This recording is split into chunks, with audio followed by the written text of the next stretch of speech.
ঈদের দিনে ঈদের নামাজ পড়তে না যেয়ে পুলিশের উপরে হামলা আর মানুষ খুন যারা করে তারা কোনো দিন ইসলাম ধর্মে বিশ্বাস করতে পারে না। কাজে যারা সন্ত্রাসী সন্ত্রাসী, যারা জঙ্গি জঙ্গি, এদের কোনো ধর্ম নাই, এদের কোনো দেশ নাই, এদের কিছু নাই।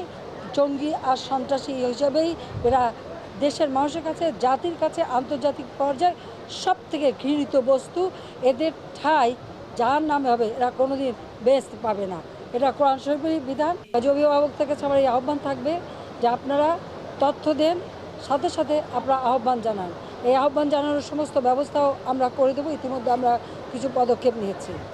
প্রত্যেকটা বিশ্ববিদ্যালয় বা স্কুল, সেখান থেকে যে সমস্ত ছাত্ররা দীর্ঘদিন অনুপস্থিত তাদের নাম, ফটো, তালিকা আমাদেরকে দিতে হবে। এই সকল শিক্ষা প্রতিষ্ঠানে যেসব শিক্ষকরা এই ধরনের কোমলমতি ছাত্রদের শিক্ষা দিচ্ছে, একেবারে তাদের মরণের পথে ঠেলে দিচ্ছে, তাদের জাহান্নামের পথে ঠেলে দিচ্ছে, তাদের ব্যাপারেও কিন্তু ব্যবস্থা নিতে হবে যে কারা এই ধরনের বিভ্রান্তি করছে এই কোমলমতি ছাত্রছাত্রীদের।